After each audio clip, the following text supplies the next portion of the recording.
Goodness me, what a week it's been, and we're only at halfway. Hello and welcome to Book Time with Elvis with me, Mark. I hope you're all doing well. I just want to start off this video with an apology, and it's an apology to two fellow booktubers. I would like to apologise to Brian from Bookish and Michael K. Vaughan because of the remark I said yesterday in my video on the problem with dead white guys. I didn't mean to imply their views one way or another with regards to this.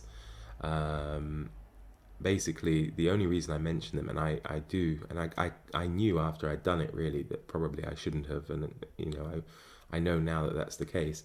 The only reason I mentioned them was because I happened to have heard the phrase in their videos, and I think it's rightly been pointed out to me that I shouldn't have done it, and I'd like to take it back, but I think the video itself has some merit with regards to other things that I said in that, and the comments, a lot of them bear that out, I think, and I'm very grateful for that.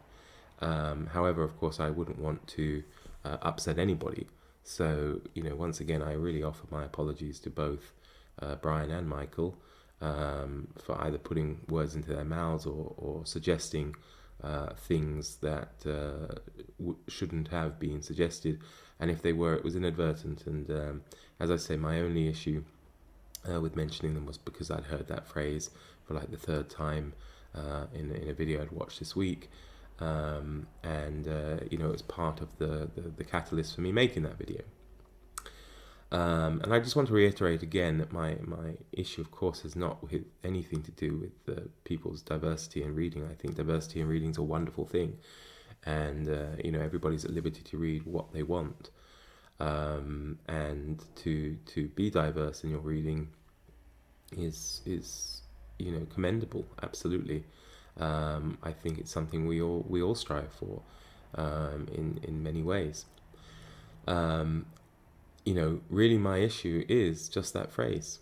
I don't like it. I think it's offensive, and I think it's wrong. I think it's wrong to highlight any particular group en masse for something that does have negative connotations. It wouldn't be acceptable at all if it was any other group.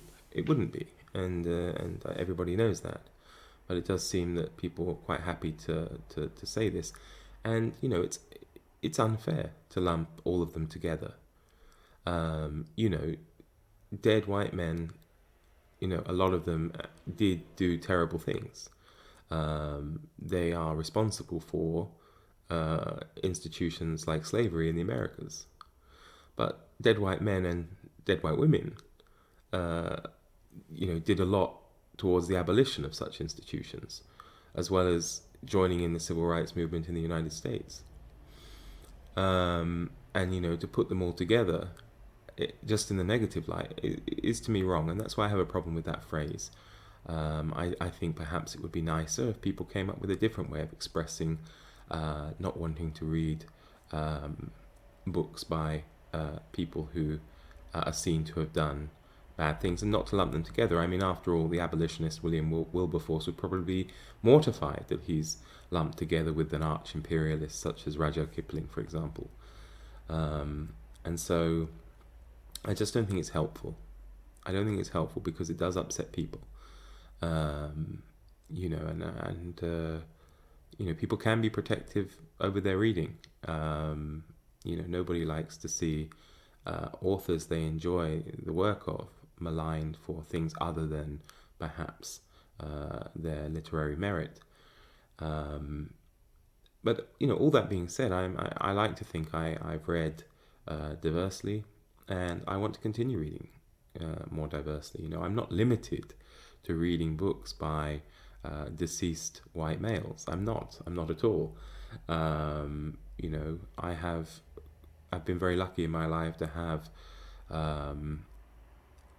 wide range of cultural experiences due to various places I've lived in, and I've often made the effort to read authors from all sorts of backgrounds. As Brian actually pointed out in one of his comments. You know, I did host the African Cup of Nations read along, and yes, of course, I did research writers and authors to read for that, because it was something I didn't know anything about, and it was a fascinating experience for me. And I know many of you do make the conscious effort to read more and more authors from non-white and non-male or non-straight backgrounds, and that's a good thing, and something, you know, perhaps I should, you know, try to do more of myself. And I think the problem with it is it's, you know, you're kind of fumbling around in the dark here, because I like, you know, I like the genres I like very much so, you know, and adventure, and particularly Victorian adventure stories. I find them very exciting, and you know, unfortunately, they are not particularly diverse.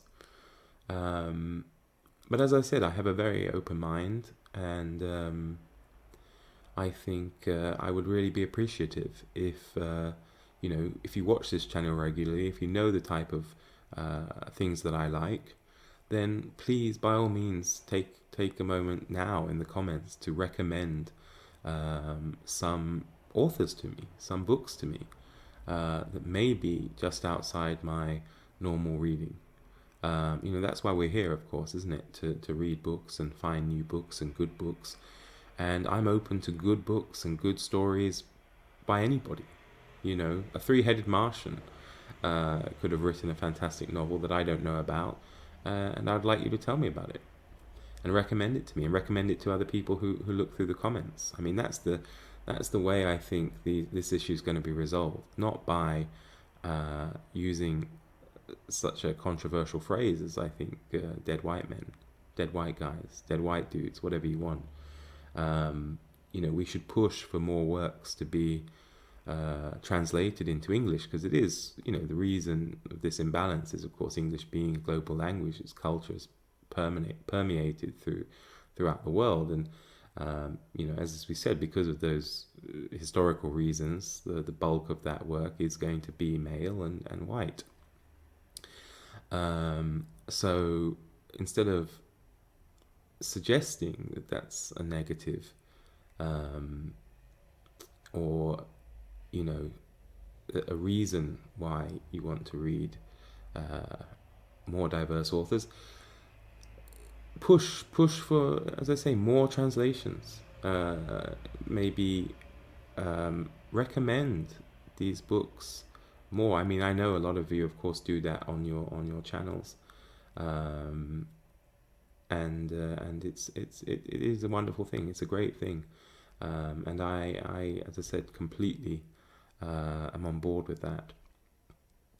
I've just, yeah, as I say, I just wasn't happy with that particular expression. Anyway, on to other things. Unfortunately, for the moment, the read aloud of The Warden is postponed, and I might try and go back to it. I might try and finish it by myself.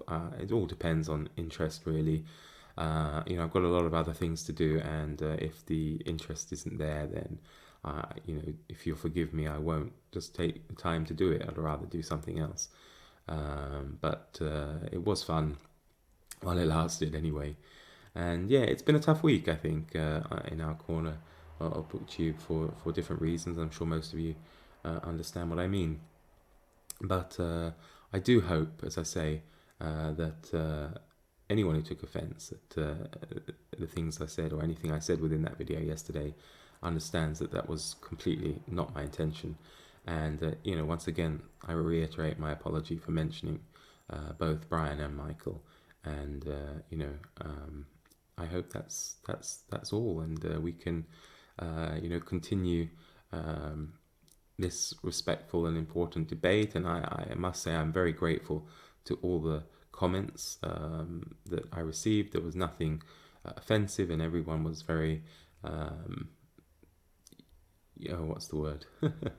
Everybody was thoughtful in their responses, and that's all I can ask. And to those who disliked the video, you know, I respect your choice in doing that, but I think it would have been nice if you had commented as to your reason why, because, you know, I'm interested. That's all.